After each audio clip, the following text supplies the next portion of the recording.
Hello and welcome back to another video. This is the second episode of story where Naruto responds to his isolation in a way that deviates from canon. What strategies will Konoha employ to handle a seal master Jinchuriki who possesses a subdued attitude yet an outrageous perverted side? Please like and subscribe to show your support. It's high time to begin.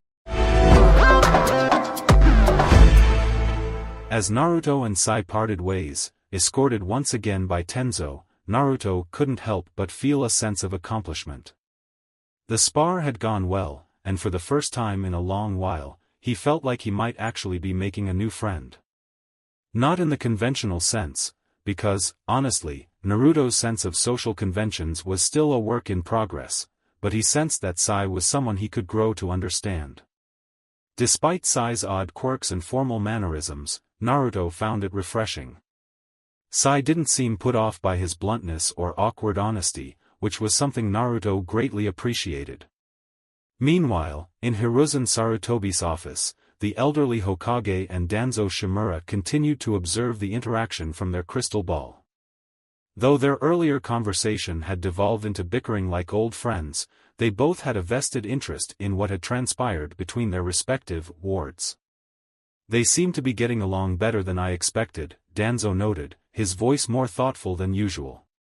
"Perhaps I was right to arrange this." Hiruzen gave a small nod, his eyes still on the crystal ball. "Yes. Despite your tendencies, I think this was a good call." He paused before adding, "But remember, Danzo, no pushing him too hard. Let things develop naturally." Danzo's lips quirked in a rare smile. "Naturally? When have I ever interfered with nature?" Hiruzen didn't even bother responding to that. "Just be careful with Sai.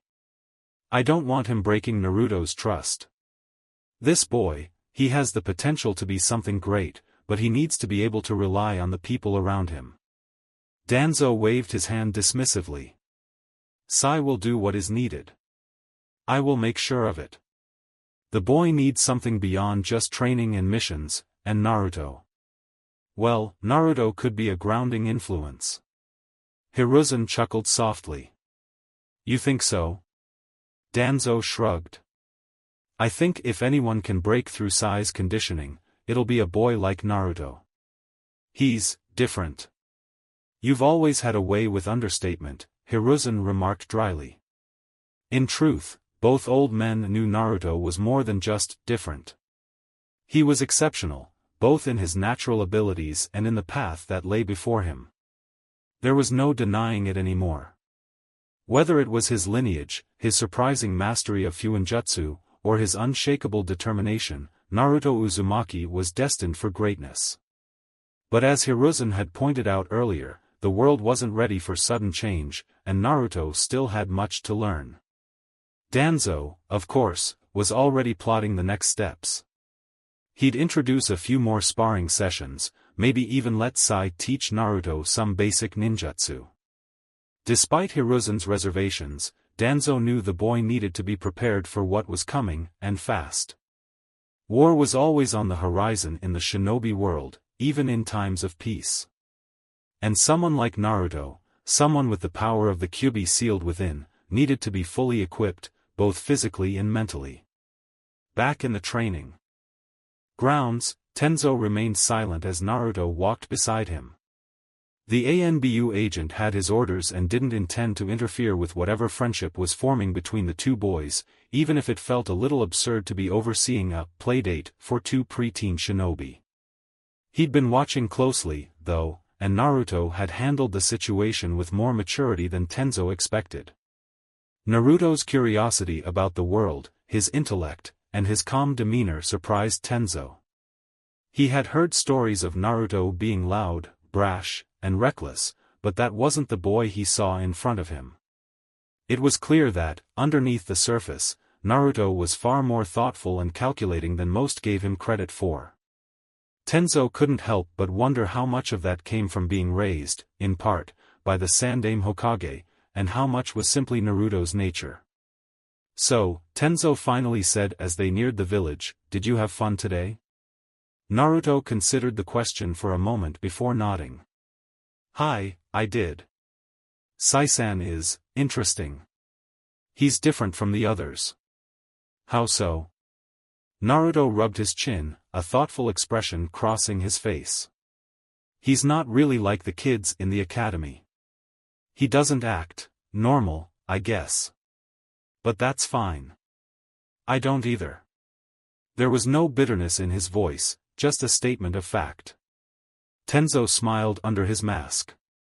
Well, it's good to have friends who understand you, even if they are a little different. Yeah, Naruto agreed, smiling a bit as they continued walking. By the time they reached Naruto's apartment, the sun was beginning to set, casting long shadows across the village streets. Naruto waved goodbye to Tenzo and headed inside, immediately sitting down at his desk, surrounded by the stacks of books and scrolls he had borrowed from the Shinobi archives. Today had been a good day, but that didn't mean his work was over. Meanwhile, as the sun set over the village, Jiraiya was barreling toward Konoha, a determined look on his face. He had spent hours trying to crack the encryption seal his godson had created, and though he had come close, very close, he hadn't been able to fully break it. That alone told him just how talented Naruto had become. He was proud, but also a little unsettled. A 12-year-old boy had managed to stump one of the world's foremost seal masters. Minato would have been ecstatic. As he raced toward Konoha, he couldn't help but feel a growing sense of urgency. Hiruzen's message had been clear, things were changing, and quickly. He had to be there. Naruto needed him, and though Jiraiya was rarely the responsible, attentive godfather type, he wasn't going to let this opportunity slip by. Not this time. And far away, in the outskirts of the Land of Fire, Tsunade and Shizune were making their preparations to return to Konoha. The discovery of Naruto's diagnostic Fuinjutsu had shaken Tsunade out of her self-imposed exile. It wasn't just the impressive seal work, though that was part of it. It was the fact that someone, Hiruzen, specifically, believed she had something to offer to the next generation. That the medical knowledge she had accumulated over the years wasn't just something to be kept hidden away. She could actually teach again, and this time, maybe she could even find some peace. Shizune had been ecstatic when she heard the news, happy to finally return to their home village. And though Tsunade still had her reservations, she knew that something was waiting for her back in Konoha, something beyond just her former students or her old life. Something new. Ready, Shizune? Tsunade asked, her voice steady as she glanced at her apprentice. Shizune smiled. Hi, Tsunade-sama. Ready. As they set off into the night, Tsunade couldn't help but feel a flicker of hope. For the first time in years, the idea of returning to Konoha didn't fill her with dread. Instead, she felt a strange sense of anticipation. Something was coming. Something big. And Tsunade had a feeling that Naruto Uzumaki was right at the center of it. As Jiraiya sat back in his chair, the weight of what he had just witnessed still sinking in, the truth hit him like a ton of bricks. Naruto Uzumaki wasn't just any genius, he was an unparalleled prodigy in Fuinjutsu, possibly even more so than his own father, Minato Namikaze. The ease with which Naruto had crafted that seal and then calmly explained the intricacies of merging even and odd-numbered arrays was something even Jiraiya, a master seal user himself, found hard to comprehend. How? Jiraiya muttered, still processing what he'd seen. How did he? Sensei, this changes everything. Hiruzen, ever the calm observer, simply gave his pupil a knowing look. Yes, it does. Jiraiya shook his head. I mean, he's what? 12? And he's throwing around techniques that shouldn't even be possible until, what? 30? 40? And he just figured it out on his own? The Sandaime Hokage nodded, the pride evident in his eyes. He's been diligently studying since he was young. You may not have been here to witness it, Jiraiya, but Naruto's resilience, his drive to grow and understand, has always been exceptional. Add in his Uzumaki bloodline and the guidance I've been able to provide, and it seems we've only scratched the surface of what he can achieve. Jiraiya leaned back in his chair, his mind spinning. But the way he explained it, sensei. It's like he's not even aware of how groundbreaking his work is. I mean, multi-layered encryption with scramblers that activate upon failure to decrypt within a set time? He invented a whole new subfield of sealing arts, and he's acting like it's a normal Tuesday. Hiruzen chuckled softly at that. That's part of what makes Naruto so special, Jiraiya. He doesn't view these things through the lens of limitation or the impossible. To him, if it needs to be done, he simply finds a way to do it. That's why he's such a quick learner and such an intuitive seal master. Jiraiya ran a hand through his white hair, a slow grin forming on his face. Minato would be so damn proud of him. I think he'd be beside himself, Hiruzen agreed with a small smile. But Naruto, he's not his father. He's something else entirely. Jiraiya's eyes narrowed thoughtfully. Yeah, I noticed. The way he talks, the way he handles himself. He's not expressive, and it's a bit jarring. Reminds me more of you, in a way, sensei. More analytical, reserved. He doesn't seem to get riled up, even when he should. The old Hokage's expression softened. Naruto's childhood wasn't kind, Jiraiya. The ostracization, the isolation, it shaped him. He views the world differently than most because for so long, the world seemed to reject him. But that doesn't mean he's emotionless. He just feels things in his own way. Jiraiya frowned at that, his protective instincts flaring. I should have been here for him. He's been through so much, and no, Hiruzen interrupted gently but firmly. You had your mission, and it was crucial to the village. I don't blame you for that. Neither does Naruto. He's not the type to hold grudges. Yeah, well, maybe I hold a grudge against myself, Jiraiya muttered, crossing his arms. But before Hiruzen could say anything more, the Toad Sage shook his head. Enough of that for now. I'm here now, and I'll do what I can to make it up to him. Hiruzen gave him a knowing look, sensing the determination behind Jiraiya's words. Just don't overwhelm him. Naruto is already on a unique path. Your guidance will be invaluable, but he'll need to find his own way too. Jiraiya nodded. I get it, I get it. No heavy-handed approach. Then, with a sly grin, he added, but I'm definitely going to make him into a proper super pervert. Hiruzen sighed. Jiraiya, the Toad Sage laughed. Kidding. Sort of. Before the conversation could devolve further, Hiruzen leaned forward, his expression growing more serious. Jiraiya, there's something else you need to know about Naruto. It's not just his fuinjutsu. His capacity, his chakra reserves, they're massive. They rival what Minato had. And then there's the matter of his burden. Jiraiya's grin faded as his gaze hardened. The Kyuubi, you mean? Hiruzen nodded slowly. Yes. Naruto is a Jinchuriki, as you know. But what concerns me is that he has yet to truly tap into the Kyuubi's chakra. He's developing remarkably on his own, but I fear the day will come when he will need that power. And when it does, he needs to be ready. Jiraiya leaned back in his chair, rubbing his chin. You're saying it's time to start training him to control it? Eventually, yes, Hiruzen said carefully. But not yet. Naruto still has much to learn about himself and the world before we introduce that kind of danger. For now, I want you to focus on his strengths, his ninjutsu, and especially his sealing. The rest can come later. Jiraiya nodded, though he was clearly still deep in thought. I hear you. I'll take things slow, but we'll definitely need to have a talk about the Kyuubi at some point. Agreed, Hiruzen said. But don't underestimate him, Jiraiya. Naruto is far more capable than even you realize. The toad sage grinned again, though this time it was more genuine. Oh, I don't doubt that, sensei. The kid's already making me feel old, and I haven't even trained him yet. Hiruzen smiled, his eyes softening. He'll surprise you, Jiraiya. He surprises me every day. Jiraiya stood up, stretching his arms above his head.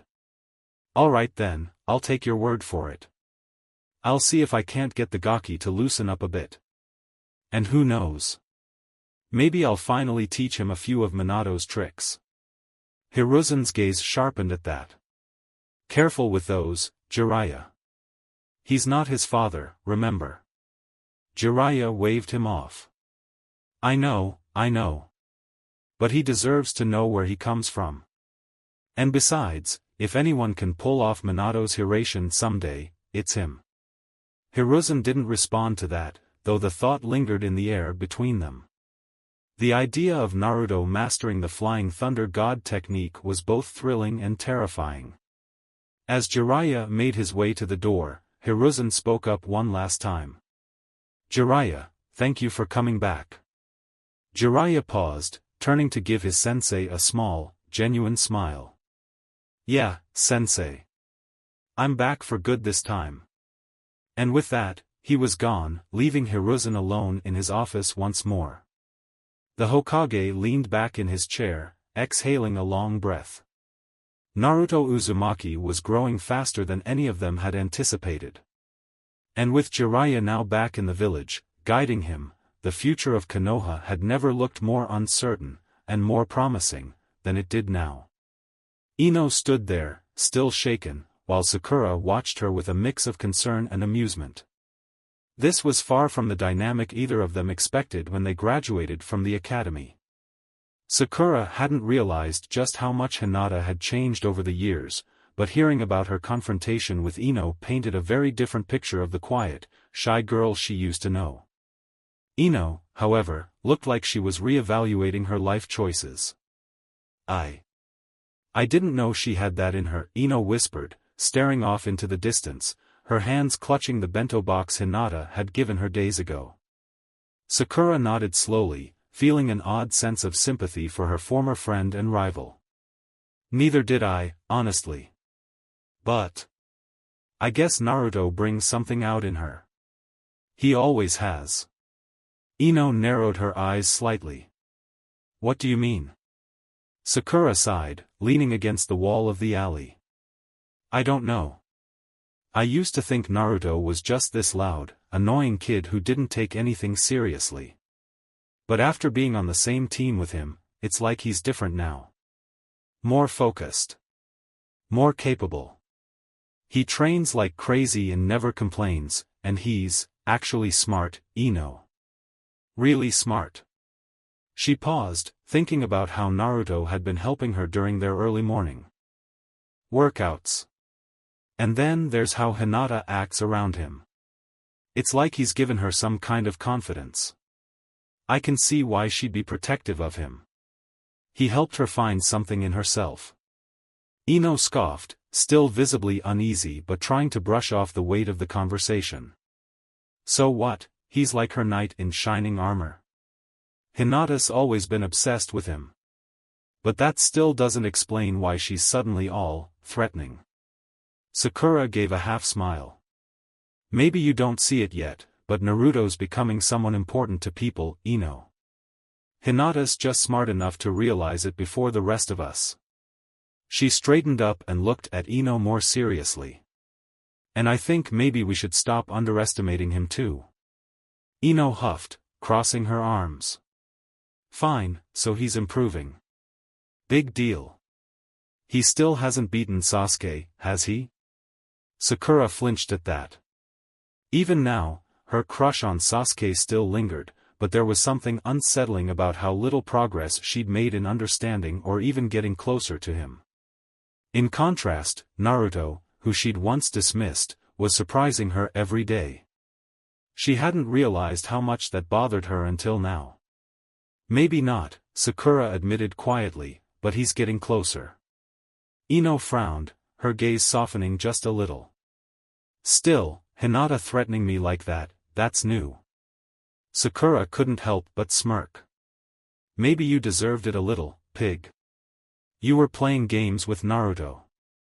And Hinata doesn't seem like the kind of girl who lets people mess with her friends anymore. Ino groaned, letting out a frustrated sigh. Ugh, I know. I didn't think it would go this far. I mean, I was just messing with him. I didn't actually think Naruto would. She cut herself off, waving her hands. Never mind. Look, the point is, I didn't mean anything serious by it. Sakura pushed herself off the wall, her expression softening. Then just, be honest with him, Ino. He's not the idiot we all thought he was. He deserves better than people playing with his feelings. If you want to be friends with him, be a real friend.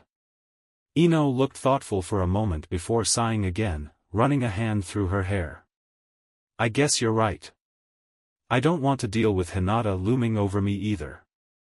She's seriously scary when she's like that. Tell me about it, Sakura agreed. But honestly, maybe it's good that Hinata has some fire in her now. She'll need it if she wants to survive as a kunoichi. Ino raised an eyebrow. What about you, forehead? How's training with Naruto going? He hasn't turned you into a monster like her, has he? Sakura laughed softly, rubbing the back of her neck. Not quite. But, he's making me think a lot about what kind of ninja I want to be. It's tough. I'm not going to lie. I always thought I was smart enough to skate by, but, well, Naruto's making me realize I've got a lot of catching up to do. Ino smirked, her confidence slowly returning. Well, you've always had that massive forehead of yours. Plenty of space for all those deep thoughts. Sakura shot her a glare, though it was half-hearted. Careful, pig, or I'll let Hinata know you're bad-mouthing her best friend. Ino threw up her hands in mock surrender, but there was a twinkle in her eye. All right. Message received. I'll play nice. The two girls shared a quiet moment, their rivalry momentarily set aside as they stood in the alleyway, contemplating the sudden shifts in their lives as shinobi. Everything was changing so fast, and they both knew that this was only the beginning. After a few more moments, Ino turned to leave, tossing her hair over her shoulder. Well, I guess I'll have to make things right with Naruto before Hinata decides to rearrange my face. Thanks for the heads up, forehead. Sakura rolled her eyes but smiled. Anytime, pig. Just try not to get yourself into any more trouble, alright? As Ino walked off, Sakura lingered in the alley for a little longer, her thoughts turning back to her own training, her place in Team 7, and her growing admiration for Naruto's progress. Things were changing, and if she didn't step up soon, she feared she'd be left behind. With a deep breath, Sakura headed home, already planning her next training session. If Naruto could work this hard to improve himself, then so could she. And maybe, just maybe, she'd start asking him more questions. After all, he'd surprised her once, who knew what else he was capable of. Tsunade strode out of the Hokage's office with a smug grin on her face, feeling much lighter than when she had first arrived. She had braved her return to Konoha, dealt with the revelations, and found herself pleasantly surprised by the boy who had so suddenly captured her attention. Uzumaki Naruto, Jinchuriki, Seal Master, and the spitting image of his father. She had heard so much about him from Hiruzen, but nothing quite prepared her for his earnestness, his sincerity, or the way he just was. It had been a long time since someone had been able to disarm her like that. Nawaki and Dan, of course.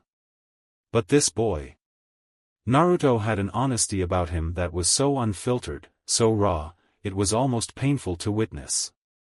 And yet, instead of making her angry, it made her curious. His skill with Fuinjutsu was astonishing. Creating a supplementary chakra system at his age was an accomplishment she could hardly wrap her head around. And the implications of his medical seals, well, the possibilities were endless. She headed toward her temporary quarters to check in on Shizune, already feeling the gears turning in her head. Medical breakthroughs, chakra augmentation, the future could look so different if they applied Naruto's seals on a larger scale. This boy, this strange, brilliant boy, might just be the key to revolutionizing medicine in the shinobi world. She shook her head, feeling a little warmth creep into her chest. It was good to have something to focus on again, something that could make a difference. Meanwhile, back in the Hokage's office, Jiraiya was still doubled over, clutching his chest where Tsunade had punched him. "I forgot how hard she hits," he groaned, the pain radiating through his body like molten fire. Hiruzen chuckled softly, leaning back in his chair with his pipe in hand. "You deserve that, you know." Yeah, doesn't mean it didn't hurt like hell," Jiraiya muttered, slowly straightening up. His ribs were on fire, but he had survived worse. Mostly because Tsunade was always the one dishing out that kind of pain. "But seriously, sensei. Naruto. That kid's something else." Hiruzen's expression softened. "Yes, he is. He's been through a lot more than any child should, and yet, he thrives. He has the strength of both his parents in him. But it's more than that. He has a heart that I think will one day change the world." Jiraiya exhaled deeply, running a hand through his white hair. "I have to admit, when I first got that message from you about him, I thought maybe you were exaggerating. But no. The kid's, well, he's got something special. I can't even begin to fathom how he came up with half of what he's doing with those seals. Neither could I, initially. But Naruto, he doesn't think like other people. It's not just his intelligence, though that's certainly part of it. It's his perspective. The way he sees the world, the way he processes information. He's a problem solver at heart, just like his father. But unlike Minato, Naruto's learned to work in ways that defy convention." "Yeah, no kidding," Jiraiya said, wincing as he gingerly touched his chest. "He's gonna be something else, that's for sure." Hiruzen took a long drag from his pipe, exhaling a cloud of smoke as his eyes softened with pride. "I believe he'll surpass all of us, Jiraiya. And not just in power. His influence will extend beyond that. He has a way of bringing people together, even without realizing it. You saw it with Tsunade just now." Jiraiya nodded slowly. "Yeah, that was something. She was about to tear us apart and then, bam, the kid says a few words and suddenly she's pinching his cheek like he's her favorite nephew." He grinned despite the pain. "Only Naruto." "Indeed," Hiruzen said with a soft chuckle. "That's why I want you to guide him, Jiraiya. Not just in the ways of being a ninja, but in life. Teach him what it means to be a man, what it means to have the will of fire. He's already well on his way, but he'll need help navigating this world." Jiraiya sighed, the weight of the responsibility settling on his shoulders. Yeah, I know. I'll look out for the kid. I still owe it to Minato and Kushina." He glanced at the Hokage, a rare moment of seriousness in his eyes. "But sensei, don't you think it's time? Time he knew the truth?" Hiruzen's expression darkened slightly, his gaze dropping to the desk. "Not yet. He's not ready. There's still too much at stake. If he knew, it would complicate things. Right now, it's better for him to focus on his training, on his growth." Jiraiya looked like he wanted to argue, but he held his tongue. He trusted Hiruzen's judgment, even if he didn't always agree with it. "All right, sensei. But he's gonna find out eventually. And when he does, I hope you're ready for what that means." "I know," Hiruzen said quietly, the weight of his years settling over him like a shroud. "But until that day comes, we protect him. We guide him. And we prepare him for the future." Jiraiya gave a solemn nod before his usual grin returned. "Well, I guess I'd better go prep for dinner then." Can't believe I'm buying all of Tsunade's drinks tonight. The bill's gonna bankrupt me. Hiruzen chuckled, his eyes twinkling with amusement. Consider it penance for your gallant ways. Jiraiya rolled his eyes, already dreading the night ahead. Yeah, gallant. As Jiraiya left the office, Hiruzen sat back in his chair, staring out the window at the village below. His thoughts were with Naruto, as they so often were these days. He knew the boy's future was filled with challenges, far greater than any child should have to face. But if anyone could rise to meet those challenges, it was Naruto. The boy had a fire in him. And one day, that fire would burn brighter than any that had come before. For now, though, he'd let Naruto focus on what was in front of him, training with Jiraiya, learning from Tsunade, and carving his own path. The future was uncertain, but Hiruzen had faith that Naruto would find his way. After all, the will of fire burned strongest in those who believed in it the most. And Naruto, he believed. That evening, Naruto was quietly working on his seals when the familiar poof of a shadow clone dispelling hit him with feedback.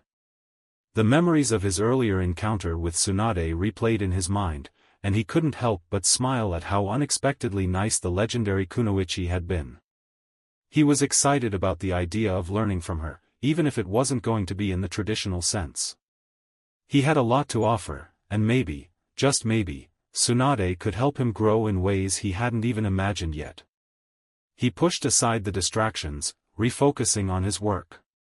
There was still much to be done. Always more to learn, more to create, more to discover. And tomorrow, he'd start something new.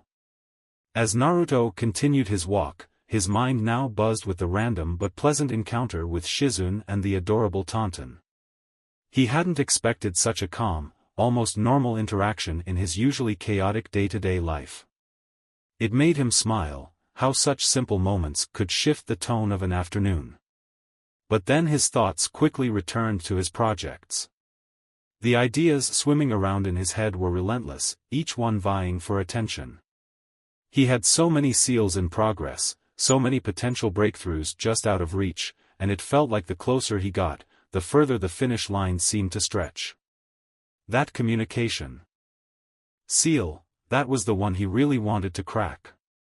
If he could solve the range issue, he could change how Shinobi worked in the field. Imagine the missions where team members could communicate across vast distances without the need for radios or runners. It would be invaluable for missions, especially ones requiring stealth or rapid response. No more carrier pigeons, no more vulnerable scrolls. He could streamline intelligence and orders at the speed of thought, and Konoha would have the advantage in any scenario. He thought back to his parents' notes, the work his father had done with space-time seals, the Hiration especially. His father had achieved something similar by connecting kunai to his chakra, but it wasn't quite the same. Naruto needed something less tethered to specific points in space, more like a web of chakra flowing through the air itself, binding its users in a shared field of connection. But there was still the issue of distance. His seals worked fine within short ranges, across training fields, maybe between a few streets, but out in the wilderness, or across vast battlefields, the signal weakened too much. It was maddening, knowing the solution had to be right there, just out of sight. As Naruto mulled over his thoughts, a sudden idea struck him. What if he didn't need to keep the entire range active at once?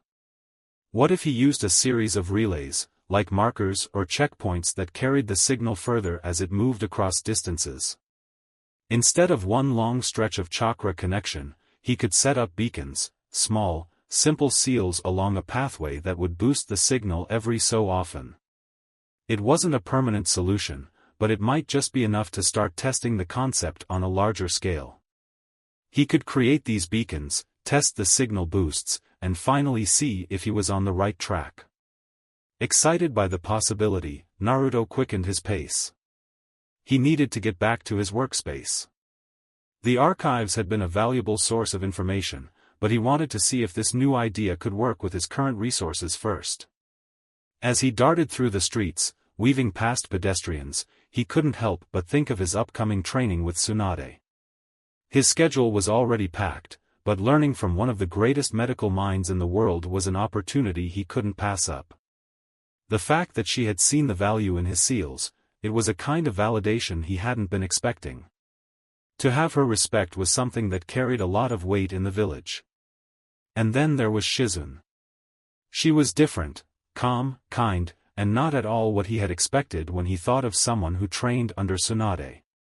Her quiet strength intrigued him. He hoped he'd get to know her better. Not just because of how pretty she was, though she was very pretty, her energy was something he found calming, almost soothing in a way. He shook his head with a small grin. He was getting distracted again. Once back at his small apartment, Naruto immediately went to his desk and began sketching out the revised seal array. He grabbed his brush and started carefully drawing out the new concept, using small beacons, or relay points, that would extend the range of the chakra signal. It was more complex than he initially thought, as he needed to ensure the signal wouldn't degrade as it passed from one point to the next. His hands worked swiftly, drawing out the intricate designs, his mind fully absorbed in the process. The sound of the brush against paper was rhythmic, soothing, and for the next few hours, Naruto forgot about everything else, the village, his team, even his hunger. It was just him and the seals. Finally, as the sun began to set, casting a soft orange glow through his window, Naruto sat back and admired his work. The new design looked promising, though he knew the real test would come in the field. He needed to set up some dummy seals and test them at the training grounds tomorrow. Before he could start packing up his materials, there was a knock on his door. "Naruto," came a familiar voice. Naruto stood and opened the door to find Iruka-sensei standing there with a warm smile. "I was passing by and thought I'd check on you. You've been busy lately, haven't you?" "Yeah, lots to do," Naruto said with a grin. "But it's been good. What about you, Iruka-sensei? Everything okay?" "Everything's fine," Iruka said, stepping inside and looking around the small but cozy apartment. "I heard you've been making quite the impression lately. Tsunade-sama was singing your praises just earlier today." Naruto rubbed the back of his neck, a little embarrassed. "It's nothing, really. Just doing what I can, you know." Iruka chuckled. "Naruto, don't sell yourself short. It's okay to be proud of your work. You've come a long way since your academy days." Naruto smiled at that. "Thanks, sensei. That means a lot." Iruka nodded, looking at the intricate seal designs scattered across Naruto's desk. "What's all this? More of your projects?" "Yeah, I'm working on something new. I think I'm getting close to a breakthrough," Naruto explained, a spark of excitement in his eyes. "If this works, it could change the way we communicate in the field. No more radios or carrier pigeons." Iruka raised an eyebrow, impressed. "Sounds like you're onto something big. Just don't forget to take care of yourself in the process, okay? You can't do everything at once." Naruto grinned. "Don't worry, I'm pacing myself. I'll be at Ichiraku tomorrow, so I'm definitely not skipping meals." "Good to hear," Iruka said with a laugh. "Well, I won't keep you. Just wanted to check in and see how you're doing." "Thanks, sensei. I appreciate it." Iruka gave him a nod before heading out, leaving Naruto alone again with his thoughts. As Naruto closed the door, he glanced back at his desk. The excitement of his new idea was still buzzing in his chest, but Iruka's words had reminded him of something important. He didn't have to figure everything out today. There would be time. With a final glance at his seal sketches, Naruto decided to call it a night. Tomorrow was another day, full of new challenges, new training, and maybe even more ideas that would lead to his next breakthrough. As he crawled into bed, his mind finally started to slow down. His dreams that night were filled with spinning seals and whispered promises of a future where he could change the world. And somehow, Naruto knew, one step at a time, he was getting closer to that reality. The tension in the room finally broke with the sound of laughter, the air feeling a little lighter as they moved on from the topic of Naruto's accidental proposition. Tsunade, though still a bit flustered by the boy's bluntness, found herself grinning at the absurdity of it all. Jiraiya, on the other hand, was still reeling from Naruto's critique of his Ika series, his pride wounded in a way no insult ever quite managed. The boy had cut right to the core of it, character development. What did a 12-year-old know about that? Shizune, quietly laughing beside Tsunade, couldn't help but glance fondly at Naruto. The boy had a way of dropping completely unfiltered, disarming comments that left you reeling, but he was also sincere in a way most people weren't. There wasn't a trace of malice or disrespect in him, it was just Naruto being, well, Naruto. As Naruto took another bite of his meal, seemingly unbothered by the odd looks and conversation swirling around him, Tsunade leaned back in her chair, crossing her arms with a sigh. "Alright, Gaki, let's lay some ground rules," she began, her voice more amused than stern now. "You are family to me. Your mom was like a little sister, and by extension, so are you. But there's an age difference between us that's, well, significant. It's never gonna be anything other than that, alright?" Naruto finished chewing, then nodded. "I understand. It's not a problem. It just seemed like it could get weird if you asked me out later, so I thought I'd bring it up." Tsunade pinched the bridge of her nose, fighting a smile.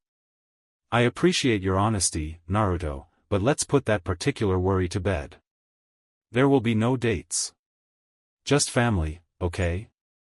"Okay, Abakan," Naruto agreed, and then, with a small smile, he added, "But you are really pretty." Tsunade let out a deep chuckle, a sound that hadn't escaped her in years. "Flattery will get you nowhere, kid." Beside her, Shizune was still smiling, though her eyes sparkled with curiosity. Naruto's unfiltered manner was charming, in a way. He didn't hold back and seemed to say exactly what he thought, regardless of how strange or socially awkward it might be. It made him oddly refreshing compared to most people they dealt with. And that confidence? The boy would go far, of that she was certain. Jiraiya, meanwhile, had finally recovered from the blow to his ego. Alright. Enough talk about Ika. You're still too young to really understand its deeper themes, Naruto," he said, regaining his swagger. "But one day you'll appreciate the subtle artistry of it." Tsunade rolled her eyes so hard they nearly got stuck. "The only artistry in those books is how you managed to market them as anything more than smut." Naruto, seemingly uninterested in getting into another debate about the merits of Ika, switched the subject entirely. "Tsunade Abakan, how is the medical program coming along? Aji-san said you're revamping the whole thing." Tsunade's face lit up at the change in topic. Now that is something I'm happy to talk about. I've been drafting a curriculum for new Mednin, streamlining the process for identifying those with aptitude for it early on. It's a lot of work, but it's necessary. Konoha's medical corps has been stagnant for years. There's so much we could be doing, so much we could improve. She paused, her tone growing more passionate as she continued, "Naruto, with the advancements you're working on with your seals, tracking vitals, recording medical histories, I really think we could revolutionize the way we handle not just battlefield medicine, but general healthcare in the village too." Naruto perked up, leaning forward. "What about using seals to store medical knowledge, like techniques or case studies, and transferring that information into people's memories?" Tsunade blinked, a bit taken aback by the suggestion. "Transferring knowledge directly into the brain? That's ambitious, Naruto. I've never heard of anything like that being done. There are jutsu that allow for memory exchange, but they're dangerous." Jiraiya, finally contributing to the conversation in a serious way, chimed in. "It's not impossible, but you'd need to be incredibly careful with how the information is encoded. Brains aren't like scrolls, you can't just store a bunch of data in there without risking damage. Naruto tapped his chin thoughtfully, the gears in his mind already turning. What if it was more like a temporary access point? Like, instead of permanently implanting the knowledge, you could access it for a short time, just enough to complete a surgery or procedure? Tsunade and Jiraiya exchanged glances, both impressed and concerned by the scope of what Naruto was suggesting. That could work, Tsunade said slowly, her mind racing as she considered the possibilities. But you'd have to be incredibly careful. The risk to the user would be high. If you overload someone's mind, they could suffer irreparable damage. Naruto nodded, already scribbling mental notes. I'll need to test it out in smaller ways, see if there's a safe method of limiting the data input. Shizune looked at him, her eyes widening with admiration. You really are something, Naruto-kun. You think so far ahead. Naruto just shrugged again, looking a bit sheepish. It's just ideas. But if we can make it work, it'll be worth it, right? Tsunade smiled at that, feeling a warm sense of pride welling up in her chest. You've got a good head on your shoulders, kid. You remind me of your parents. Both of them. Naruto looked down at that, the compliment hitting him in a way that words couldn't fully convey. It was rare that he heard about his parents, what they were like, how they thought, who they had been. It made him feel closer to them, even though they were long gone. Thanks, Abakan, he said quietly, the nickname rolling off his tongue more naturally now. The four of them fell into a more comfortable rhythm after that, with talk ranging from Tsunade's plans for the village's medical future to Naruto's many ideas and upcoming training with Jiraiya. The initial awkwardness of the evening had long since faded, leaving only the easy camaraderie of family. As the meal came to an end, Tsunade leaned back, letting out a contented sigh. Well, Naruto, I have to admit, this has been more entertaining than I expected. Naruto grinned. Glad I could help.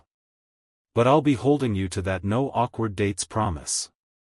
Jiraiya snickered, and Tsunade just gave him a playful swat on the arm.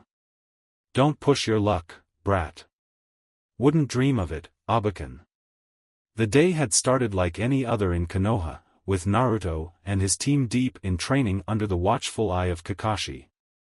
Sakura, in particular, had been running up and down a tree all morning, trying to improve her chakra control. Sasuke, as usual, was more interested in sparring, his impatience growing as he failed to see how this exercise would make him stronger.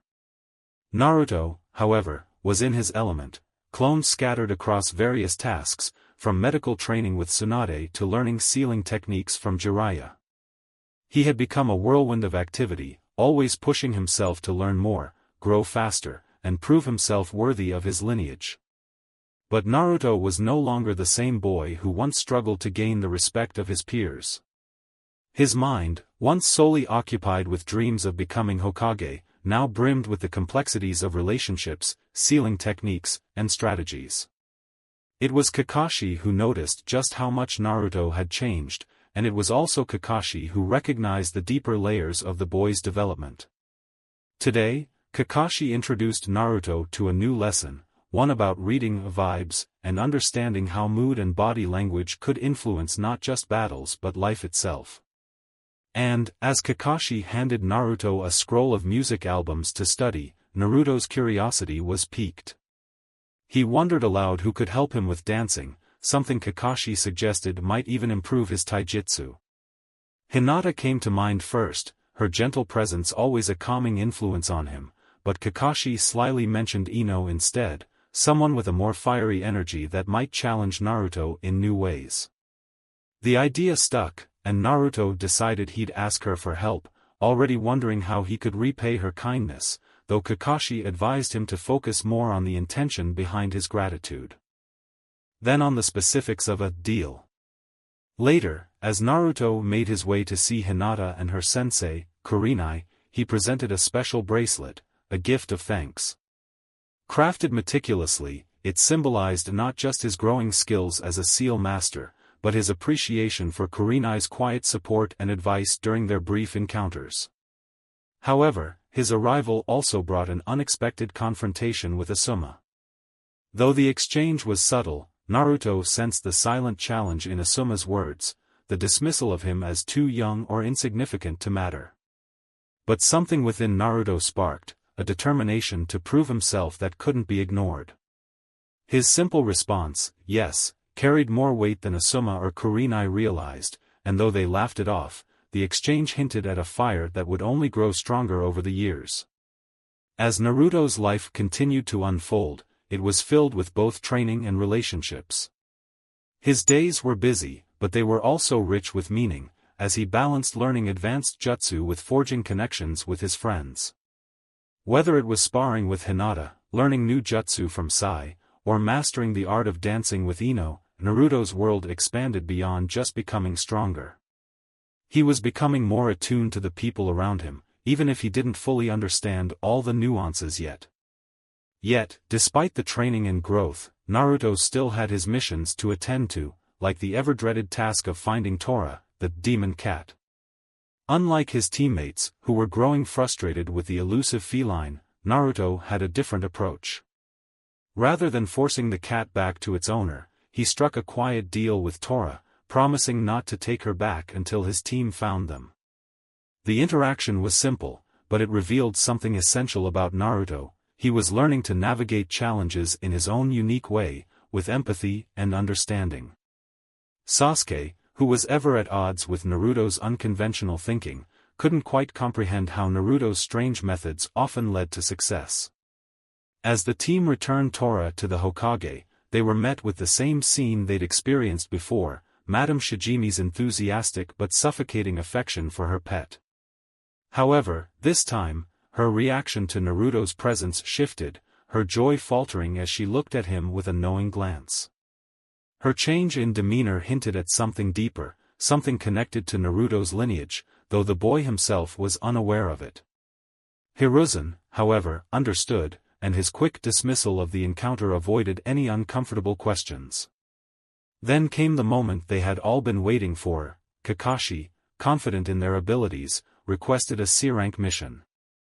The team buzzed with excitement at the prospect of their first real mission.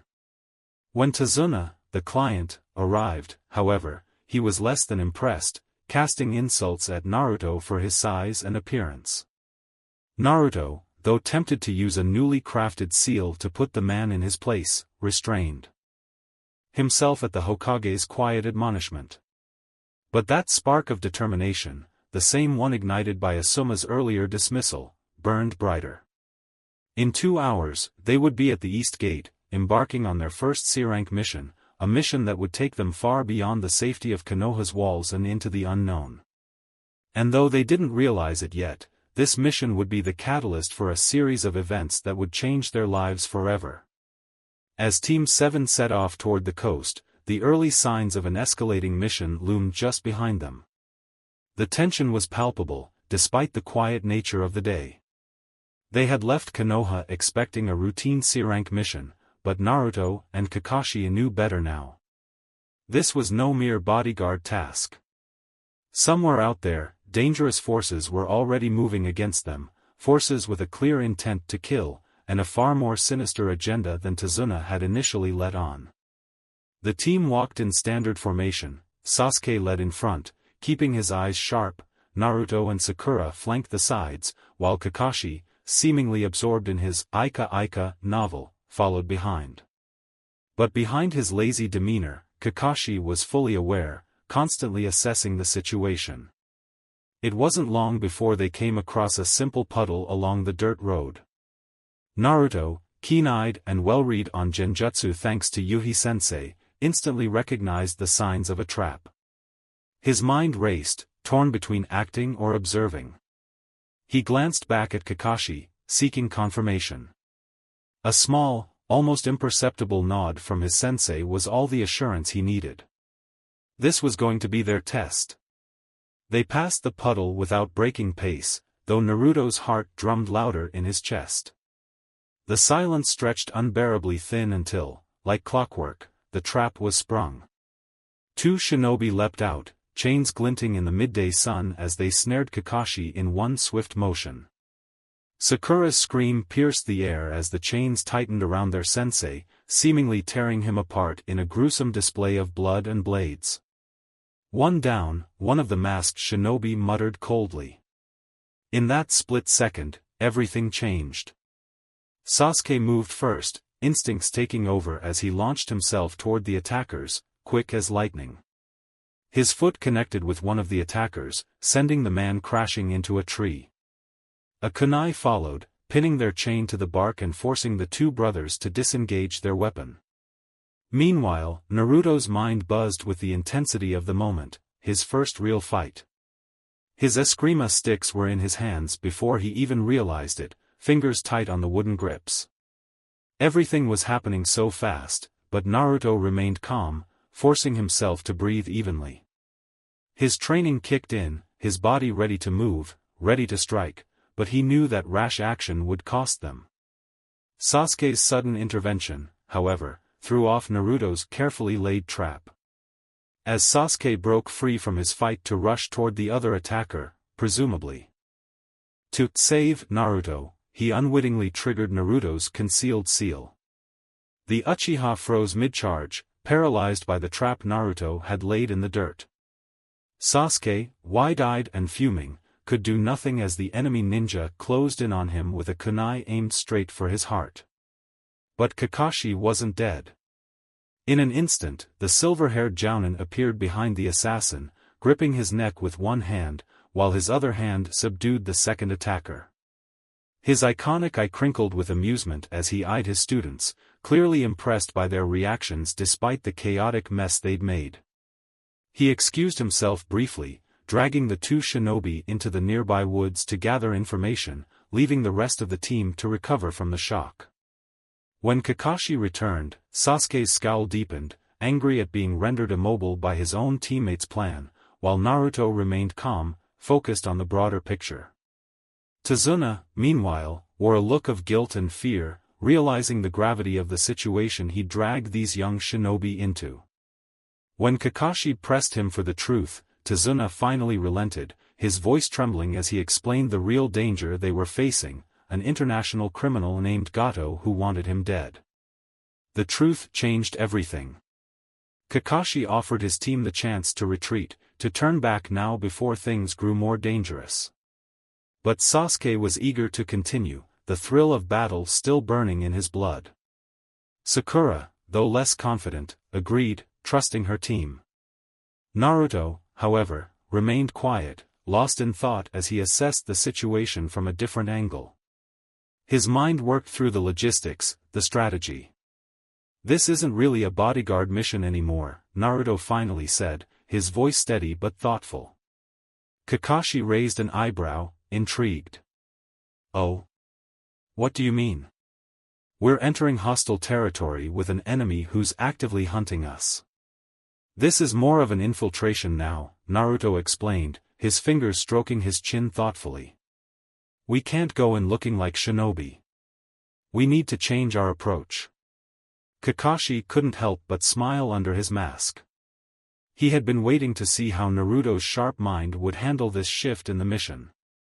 Go on.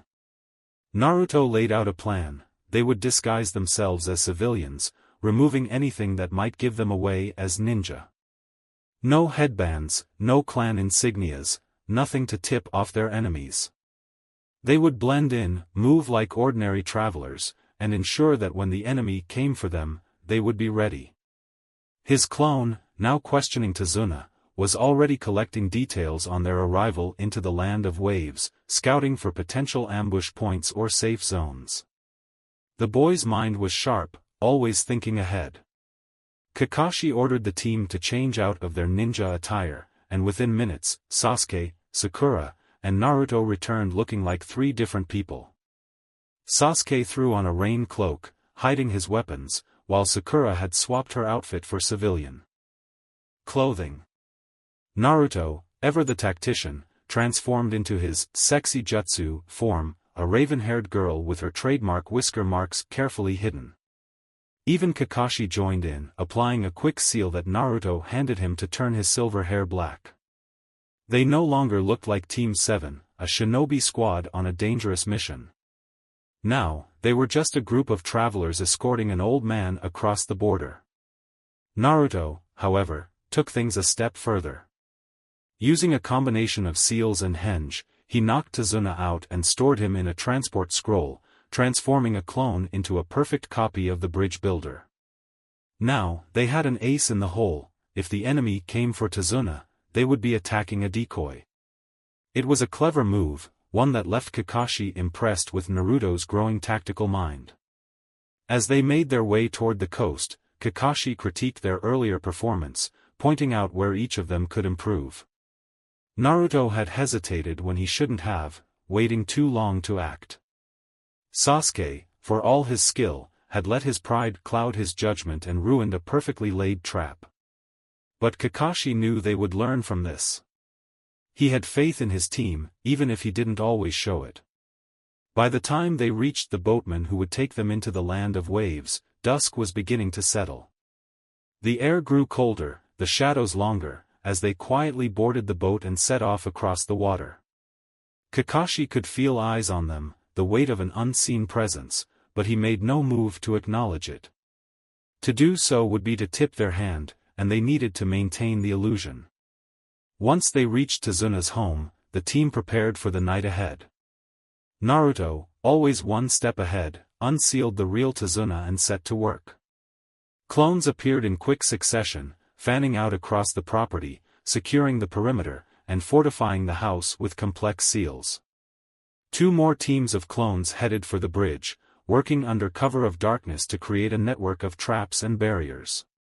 For Naruto, this was the real beginning of the mission, laying the groundwork for what was to come. Kakashi, meanwhile, feigned sleep, though his mind was far from at rest.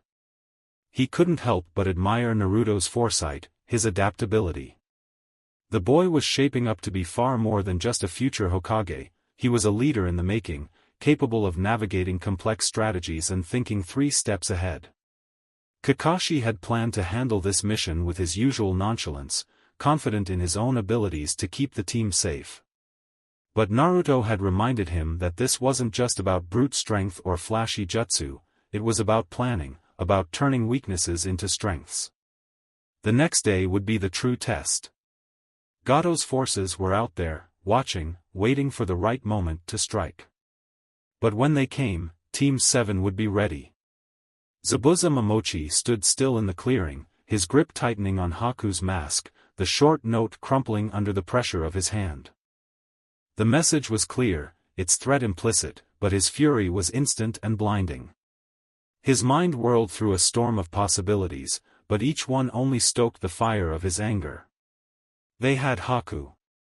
For a brief moment, a flicker of concern flashed across his cold, battle-hardened mind.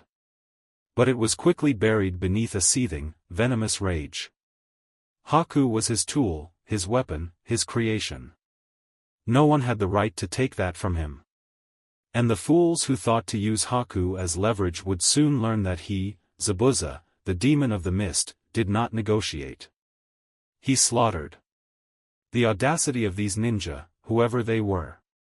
Zabuza had encountered enough Konoha shinobi in his time to know their tricks, clever and cautious, sure, but always bound by some misguided sense of honor. These particular ninja, though, had crossed a line. Taking Haku was a direct challenge, and Zabuza did not take kindly to challenges. He could already picture how this would play out. He would march to the bridge, cut them all down, and then carve his way through the bridge builder's family. Maybe he'd even enjoy it. His thoughts simmered back to Gato, the slimy little worm who fancied himself powerful. Zabuza hated taking orders from the likes of him, but he tolerated it, for now. Gato was the one with the resources Zabuza needed to kill Yagura, the tyrant who had turned their village into a bloodbath. If this job ended with the bridge builder's death, it would be his last job for Gato. He could then focus on his true goal, reclaiming the blood-stained glory of Kirigakure. But first, these ninja. He shoved Haku's mask into his pack and adjusted the massive blade strapped to his back, the infamous Kubikuribocho, its edge gleaming wickedly in the moonlight that filtered through the trees. The weight of it was familiar, a comfort that grounded his fury into purpose.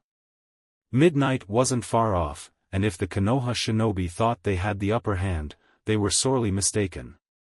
"They'll regret this," Zabuza muttered, his voice a low growl, almost lost in the wind. As he began to make his way toward the bridge, his movements were silent, deadly. His mind already painted a vivid picture of how the battle would unfold, his ambush, their fear, the satisfying crunch of bones under his blade. Whoever these shinobi were, they had made one fatal miscalculation. They thought they could outmaneuver the demon of the mist. He scoffed. Amateurs. The night was still and heavy with mist as Zabuza glared across the bridge at Kakashi, his breath coming out in quiet, controlled bursts of frustration. The legendary demon of the mist stood with his massive sword slung across his back, ready to strike at any moment. Yet, Kakashi, as always, remained unervingly calm, his single visible eye assessing Zabuza with the same measured gaze that had frustrated countless opponents before him. The tension between the two seasoned warriors crackled like electricity, each knowing the other was capable of killing them in an instant. But Kakashi wasn't here to fight, at least not yet. Zabuza's patience, however, was wearing thin. He growled again, low and dangerous. "What are you playing at, Kakashi? You've got my tool, and you drag me out here to talk like we're old friends? Tell me why I shouldn't cut you down and finish this." Kakashi, hands lazily in his pockets, tilted his head slightly, unfazed by Zabuza's murderous intent. "I'm not here to waste time.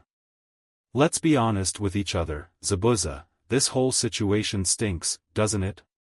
Gato hired you because you're one of the deadliest swordsmen out there, and yet, here you are, chasing down some bridge builder instead of doing what you really want.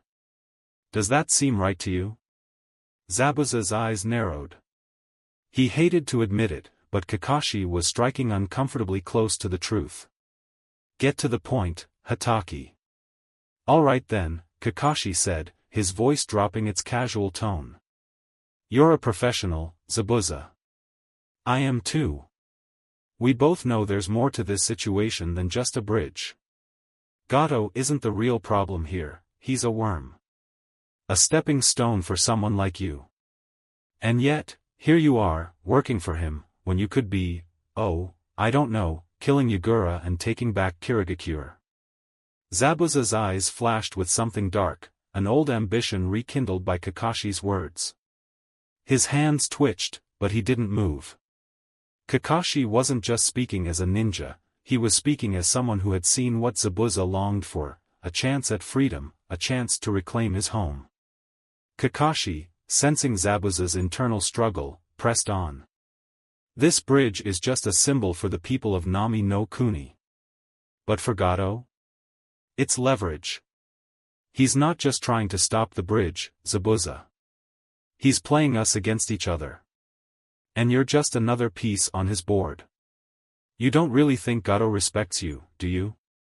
You don't really believe he'll keep his word once you're done with this job?" Zabuza spat onto the ground, frustration and anger boiling beneath the surface. "And you think I'm just going to walk away because you say so? Gato's a coward, but he's also paying me. This is business, Hatake." Kakashi's eye gleamed. Betrayal is good business for someone like Gato. 6 hours earlier, at Tazuna's house, the air in the kitchen was thick with tension as Team 7 gathered around the table.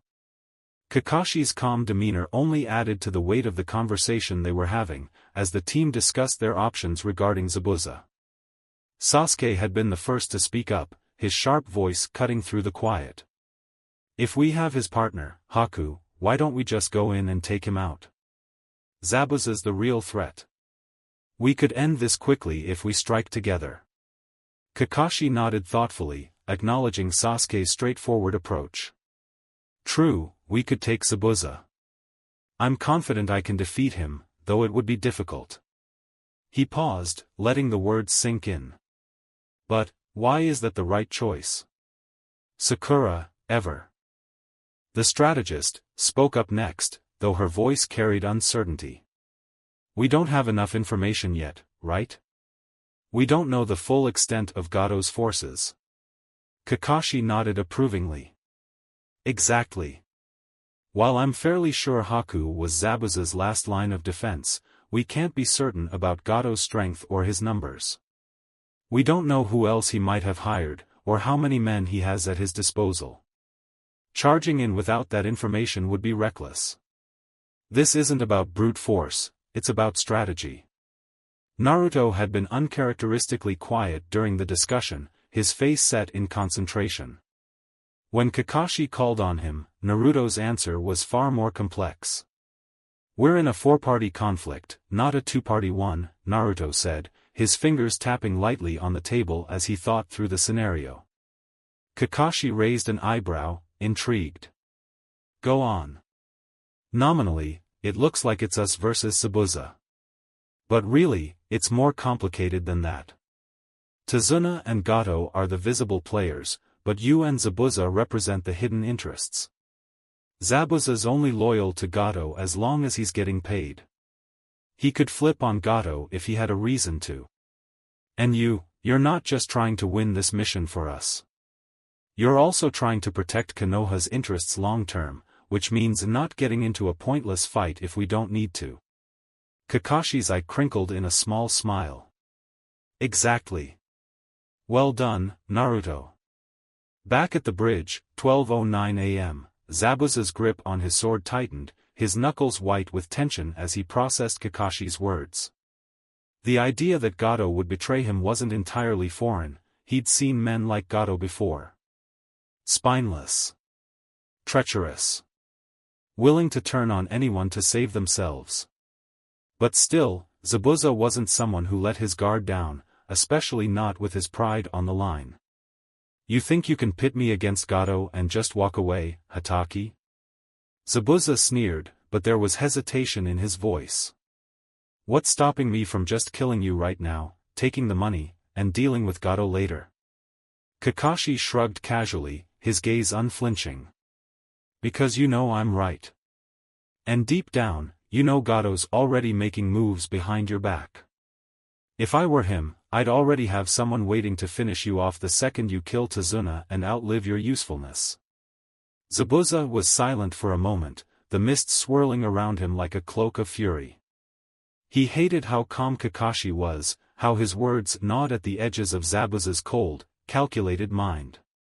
But the truth of it was undeniable. Kakashi pressed on. Why play into Gato's hands when you could turn the tables? Work with me, Zabuza.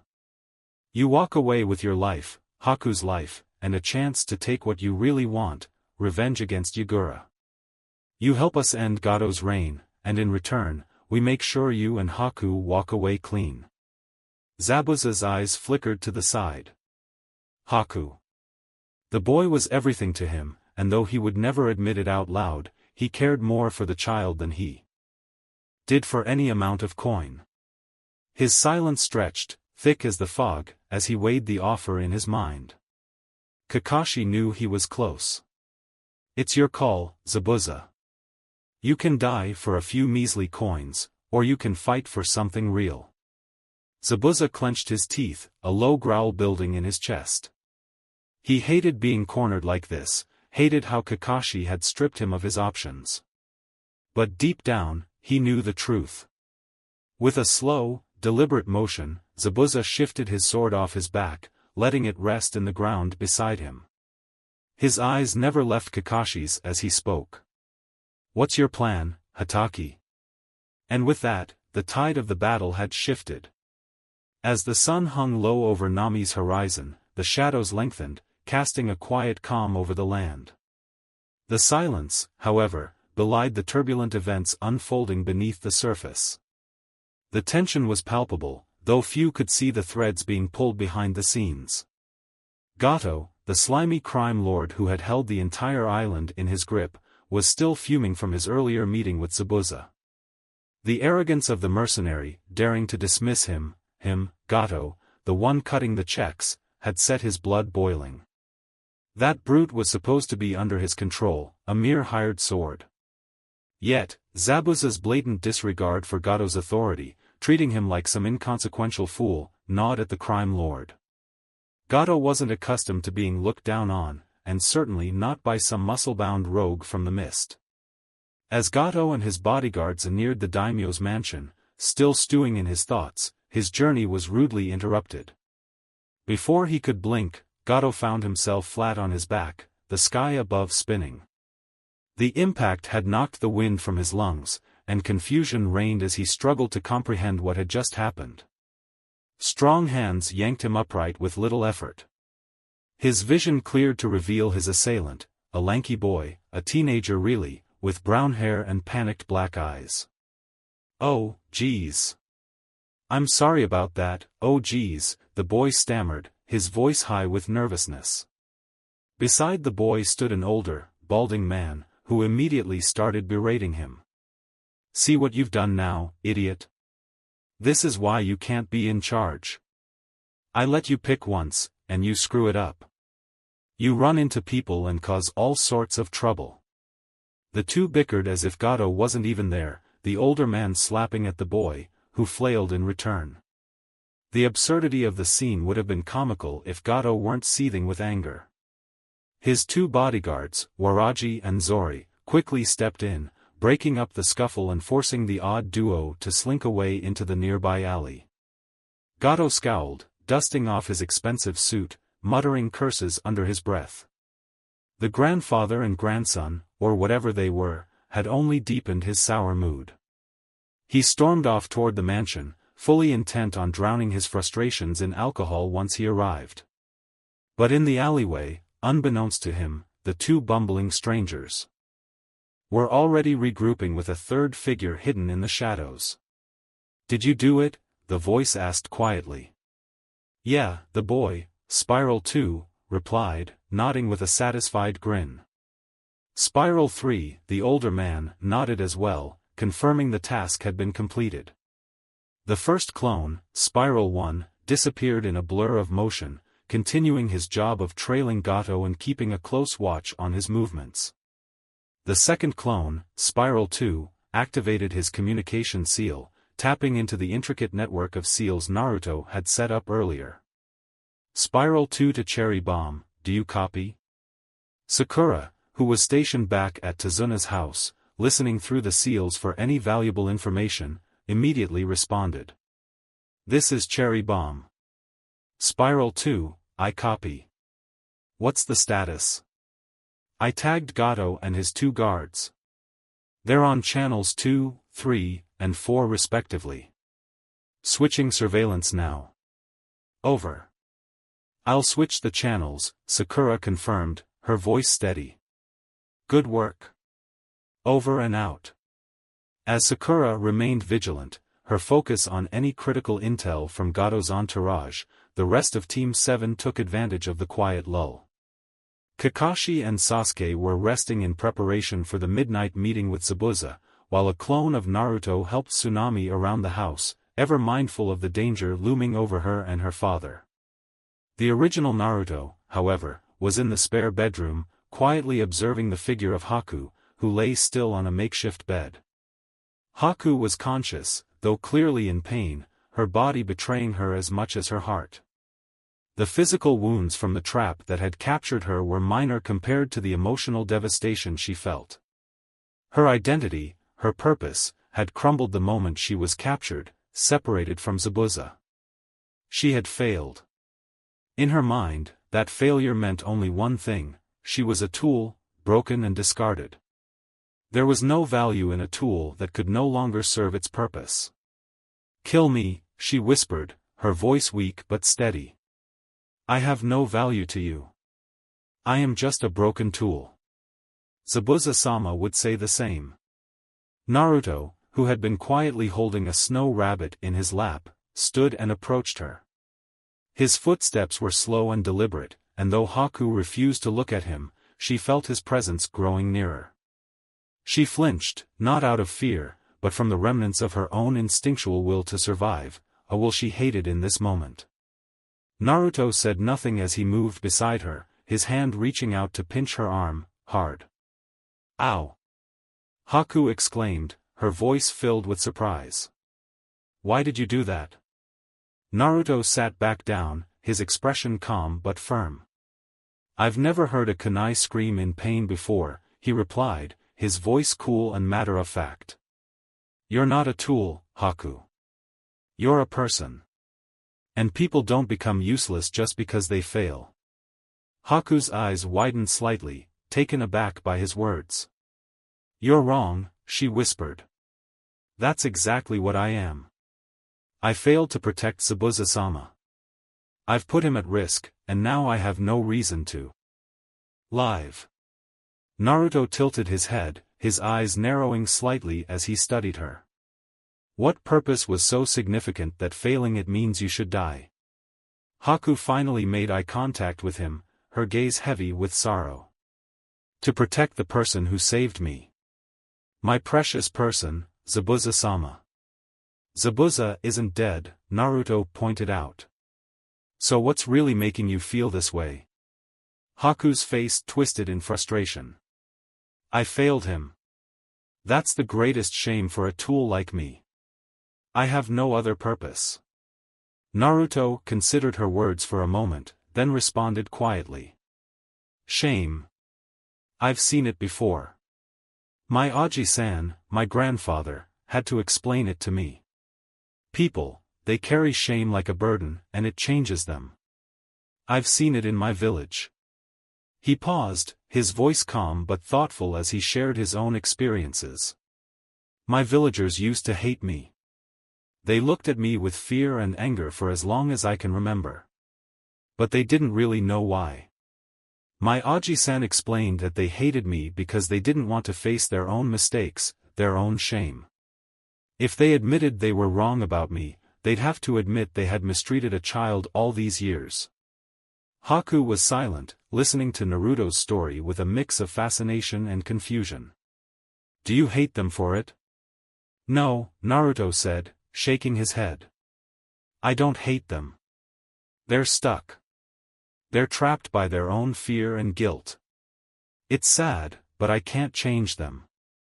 And shame isn't the end of things. My best friend once called me a proud failure because no matter how many times I fall, I keep getting back up. I never stop trying. This is different, Haku insisted, her voice cracking with frustration. Zabuza-sama's life is on the line. I'm just in the way now. Naruto's eyes softened as he looked at her, his tone becoming gentle. I don't think you're seeing the whole picture, Haku. Zabuza's still alive. And maybe he doesn't need a tool to protect him.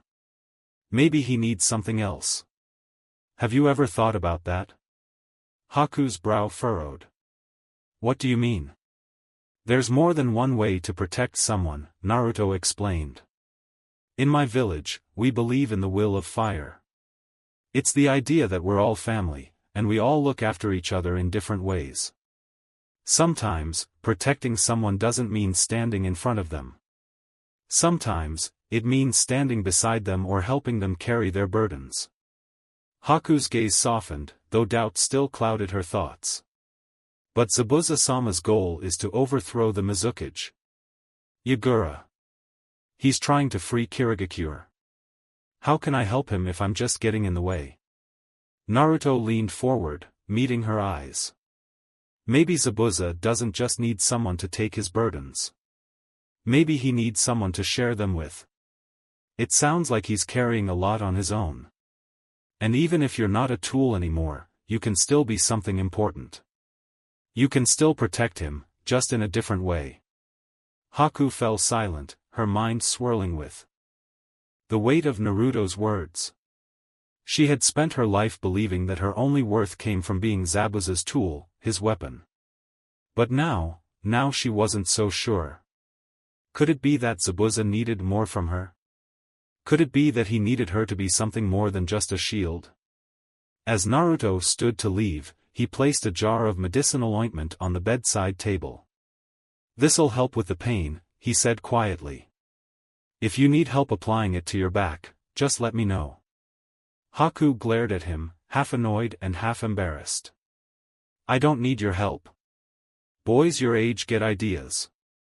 Naruto blinked, his expression confused. Ideas? About lower back ointment? He shook his head, muttering to himself, I'll have to ask Aji-san about that.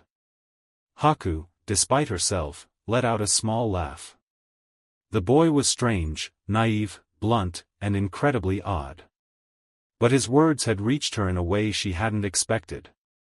As Naruto exited the room, she picked up her small snow rabbit, Chappie, and held him close, her mind churning with thoughts of Zabuza and the boy's strange philosophy. For the first time in a long while, Haku wasn't entirely sure what Zabuza truly needed. But maybe, just maybe, she could figure it out. 12:10 a.m., Tazuna's bridge. Zabuza's eyes gleamed in the mist as Kakashi stood before him, the tension between them thickening with every second. The air was heavy, not just with the mist, but with the weight of unspoken truths.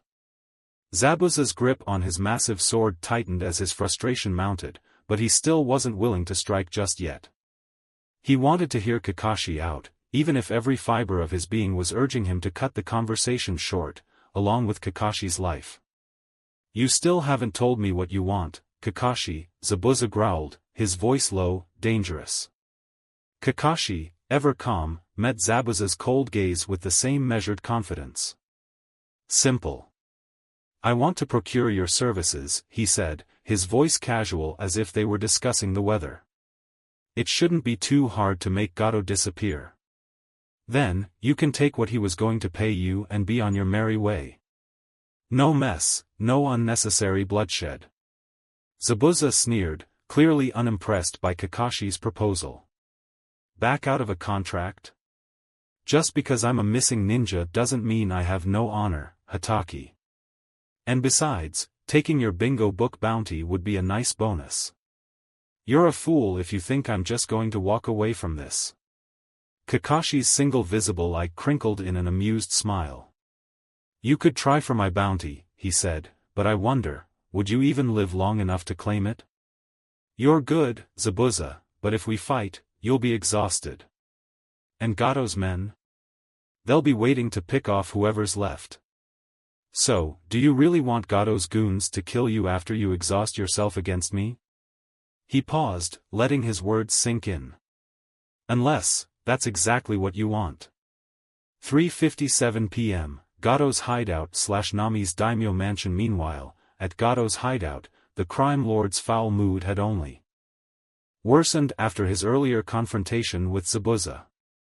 He was no longer convinced the mercenary could get the job done, especially with the way things had been progressing. The bridge was almost complete, Tazuna was still alive, and Zabuza's teammates had seemingly disappeared. Waraji and Zori, Gato's personal bodyguards, stood before him, waiting for orders. Waraji, Zori, how would you characterize our men? Gato asked, his tone irritated. Zori answered first, his voice flat. Fodder, mostly. Waraji chimed in, slightly more analytical. I'd estimate 10 are solid, but still a cut below us. Why, boss? I don't trust Zabuza can get to the bridge builder. He was supposed to be watching for that drunken pest's return, but somehow, Tazuna slipped back to the village, and Zabuza didn't even notice. And what happened to the 3 members of his team? Dead? Captured? Either way, Zabuza's compromised, Gato said, pacing with growing frustration. He may turn on me, and with Konoha ninja involved, we can't risk staying here much longer. We're going to need to disappear, but not before I extract my pound of flesh. Waraji and Zori exchanged glances before Zori asked, what's the plan, boss? Get the men ready, Gato ordered. Have most of them head to the bridge. Their job is simple, handle the ninja and blow the bridge. I want it gone. As for our best men, send them to Tazuna's house. Kill him. Kill his family. Waraji nodded. And us? Gato's voice lowered, a hint of panic creeping in. as soon as they move out, we're leaving. I want the ship ready. We get out of here, regroup, and come back when things settle. I've broken Nami once. I can break it again. The two bodyguards bowed slightly and left the room, each heading to their respective assignments. Neither of them realized that they were being closely watched. Back at Tazuna's, Sakura listened intently through her communication seal as Naruto's clones relayed the information they had gathered from following Gato's men. She quickly informed Kakashi, who hummed in satisfaction, his sharp mind already whirling with possibilities. Kakashi had anticipated that Gato would eventually betray Zabuza, but the crime lord's paranoia had accelerated the timeline. This was good. It meant Kakashi could use Gato's cowardice to his advantage. However, there was no way he was going to fight an army of bandits. He could do it, but why expend the effort when there was a smarter way to handle things? Sakura, Kakashi called, go get the real Naruto and bring him here. Sasuke, who had been silently brooding, scoffed at the mention of Naruto. Great. More ways to avoid fighting, he muttered under his breath. Kakashi's eyebrow twitched slightly. You say something, Sasuke-chan? Sasuke scowled at the nickname. We aren't going to get stronger if we don't challenge ourselves, Kakashi-sensei. How are we supposed to grow if we don't fight? We can take them. Kakashi gave him an eye smile, though his tone was firm. And by challenge, you mean throwing ourselves into a fight with an unknown number of enemies, no physical descriptions, and no knowledge of their locations? We could take them, yes, but could we do it without risking innocent bystanders? Do we know if they have hostages? Have they rigged their barracks to blow? Your challenges will come, Sasuke. But charging in blind isn't how we survive. Sasuke clenched his fists, his frustration evident. He had felt powerless throughout most of the mission, and he hated the feeling. He understood Kakashi's logic, but the urge to fight, to prove himself, gnawed at him. He couldn't awaken the Sharingan or grow stronger if he kept sitting back.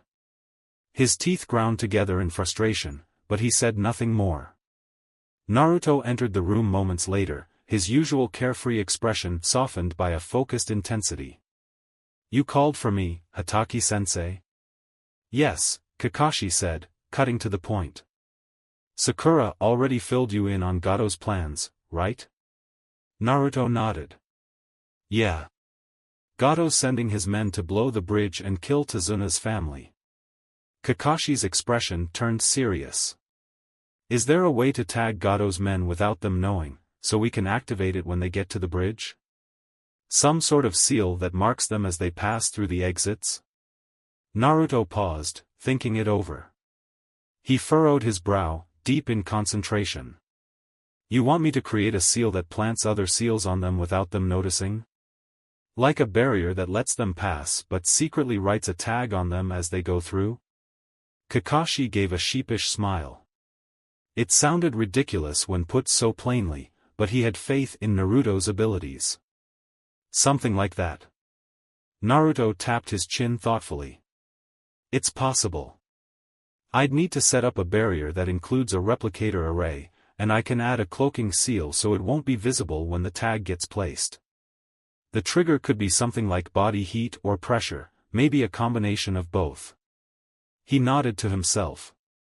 It might take an hour if I don't rush it, but I can do it. Kakashi blinked in mild surprise. He hadn't expected Naruto to be able to pull it off so easily. Wait, you can actually do this? Naruto gave him a blank look. Of course.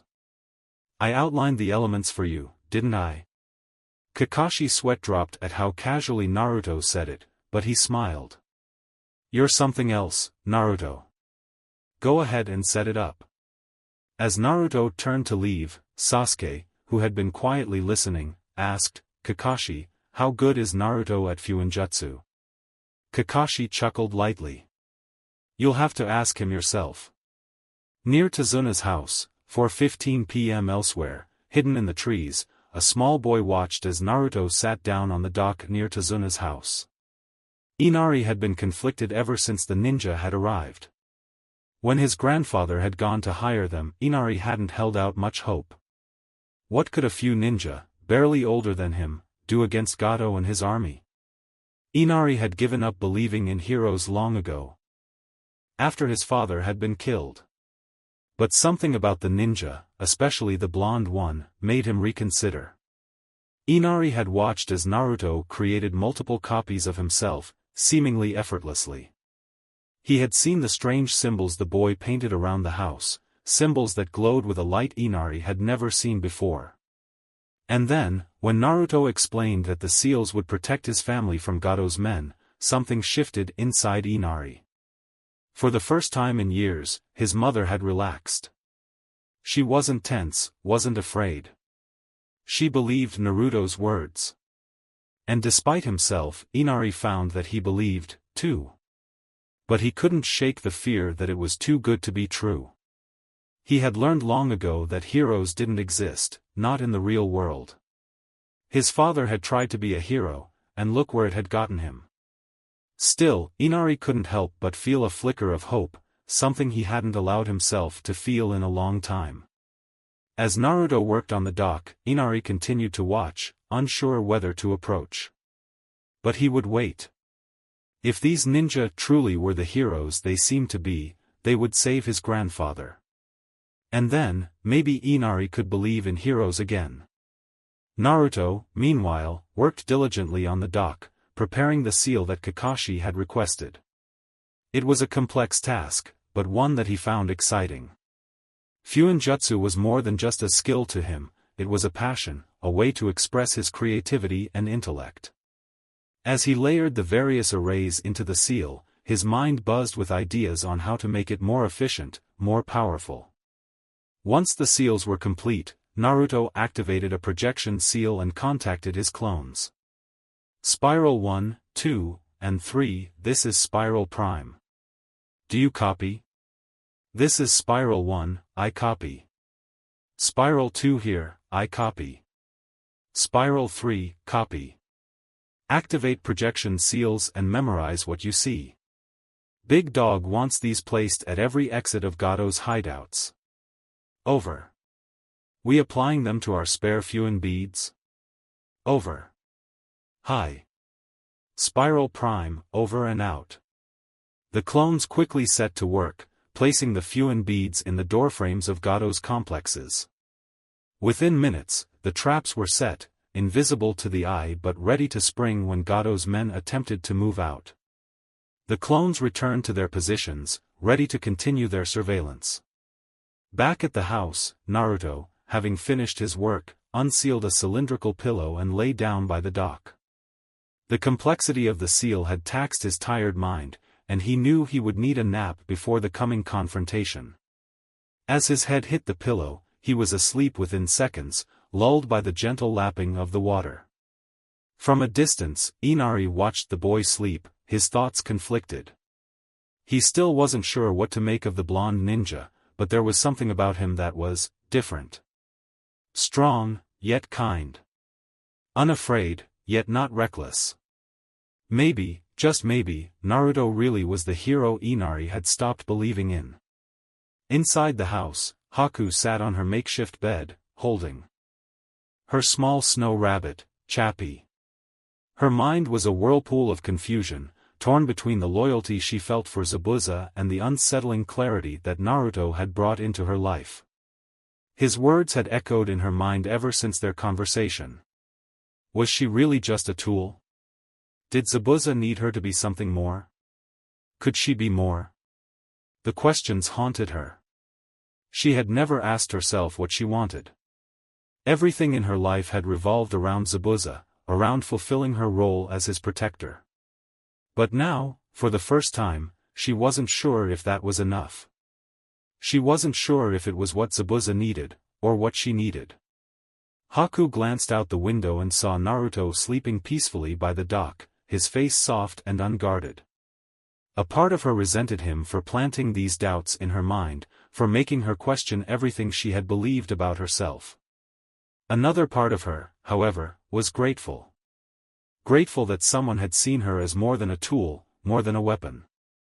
Quietly, Haku stood and made her way outside. She crouched beside Naruto, her eyes lingering on him for a moment. He was a strange boy, full of contradictions. He had spoken to her with such understanding, yet he had also disrupted the fragile world she had built for herself. She didn't know whether to be angry or grateful. But in this moment, she was tired. Emotionally drained. She settled down beside Naruto, her head resting near his, and closed her eyes. Perhaps after a nap, things would make more sense. Perhaps after a nap, she could figure out what she truly wanted. For now, though, she would rest. 12:15 a.m., Tazuna's bridge. The night hung thick with tension as Gato's men finally arrived at the bridge. Their nerves were fraying, some eager to strike, others paralyzed by fear, having heard terrifying stories of what Shinobi were capable of. They were expecting to find Zabuza and Kakashi locked in a deadly struggle, exhausted and ready to be picked off. But instead, the two ninja stood on the bridge, simply talking. This wasn't part of the plan. The men exchanged uncertain glances. Some, desperate and reckless, thought their sheer numbers might still be enough. Others, more cautious, hesitated, unsure if even a dozen of them could take on two shinobi in peak condition.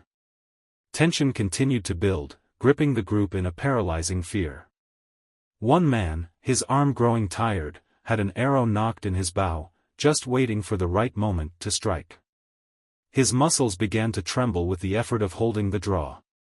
Then, from somewhere in the distance, a sudden explosion boomed, startling him so badly that his grip slipped, and the arrow shot forward into the night sky.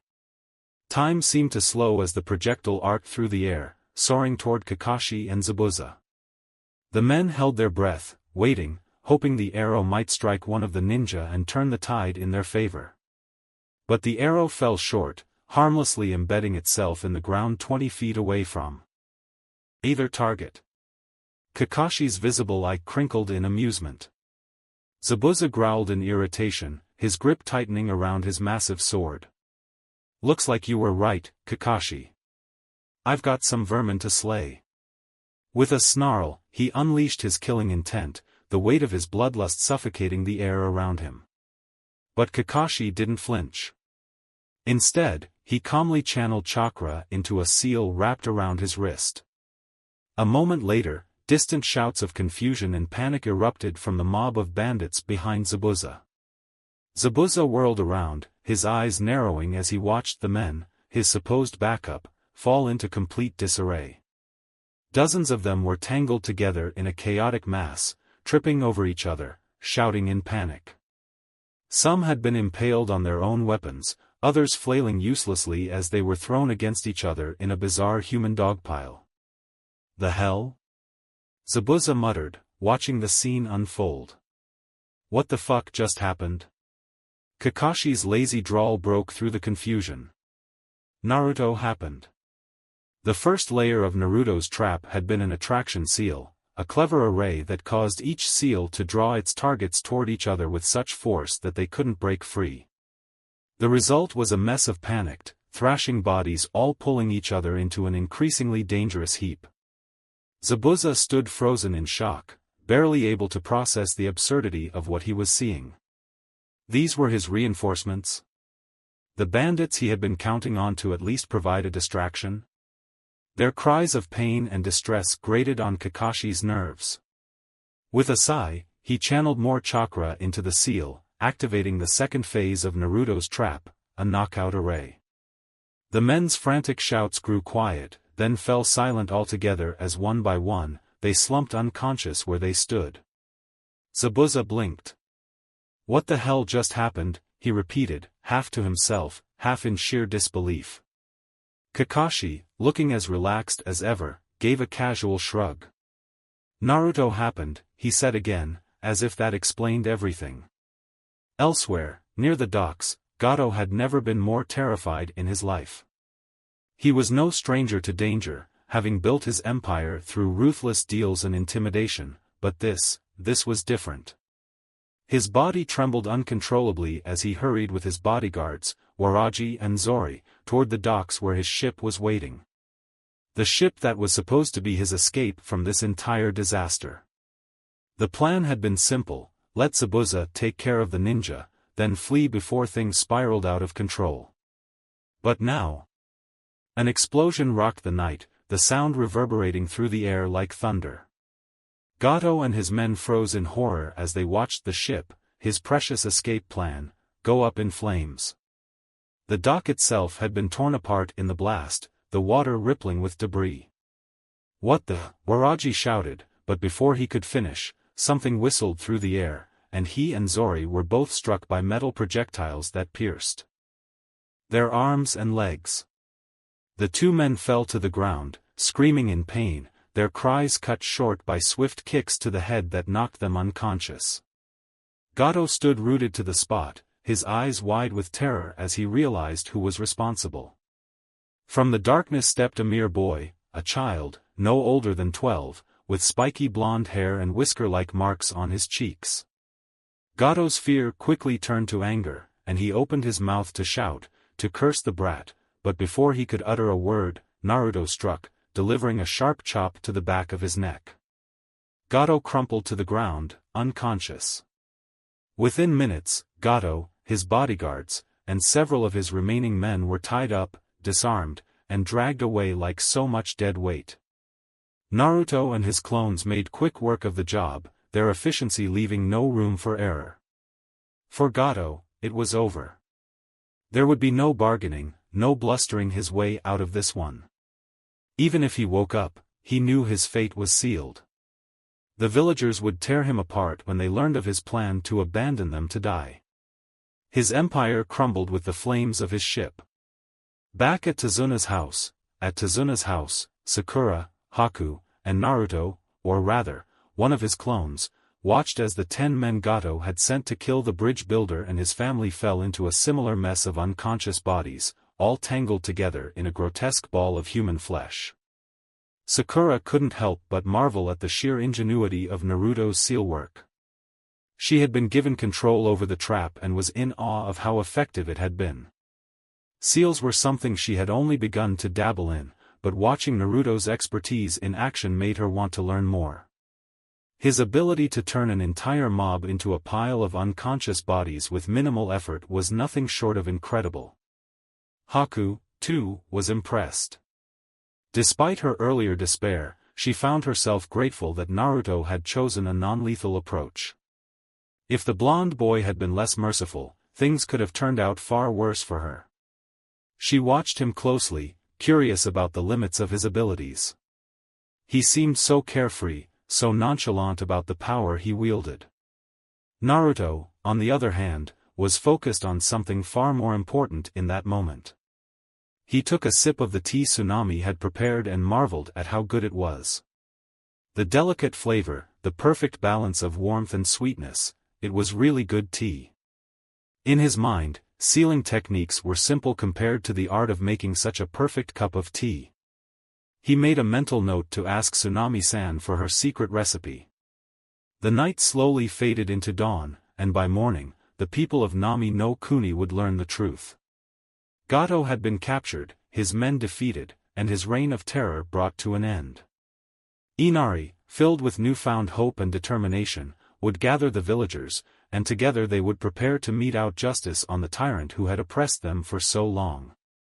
For Team 7, the mission was essentially complete. The danger had been neutralized, but they still had to remain in Nami until the bridge was finished. No one seemed to mind the extended stay. After all, how many genin could say they had liberated an entire country in just 2 days? Kakashi, ever the proud but nonchalant leader, was especially pleased with his team. Sakura had proven her growth in understanding Naruto's complex seals, Haku had shown remarkable resilience, and Sasuke, well, Sasuke still needed to learn not to rush into fights without a plan. But despite Sasuke's stubbornness, Kakashi was confident he could shape the Uchiha into a great shinobi. But the highlight of the mission? The thing that stood out the most? Kakashi smirked as he glanced over at Naruto, who was sitting contentedly, sipping tea and chatting with Haku. The boy had somehow managed to get an enemy kunoichi to snuggle with him. Now that, Kakashi thought with a quiet chuckle, was true genius. As the morning light began to filter across the now peaceful bridge, Kakashi couldn't help but feel a swell of pride for his team, and especially for the knucklehead who had not only saved the day but also somehow won the heart of a former enemy. This was, without a doubt, a mission they would all remember for years to come. Thanks for watching. If you enjoyed this video, smash that like button and subscribe for more content. Support the original author by clicking their profile link in the pinned comment of the first video of this series.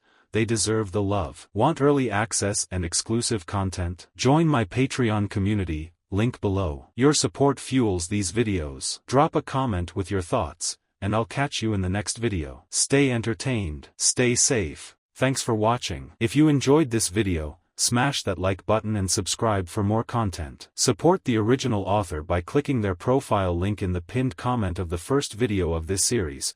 They deserve the love. Want early access and exclusive content? Join my Patreon community, link below. Your support fuels these videos. Drop a comment with your thoughts, and I'll catch you in the next video. Stay entertained, stay safe.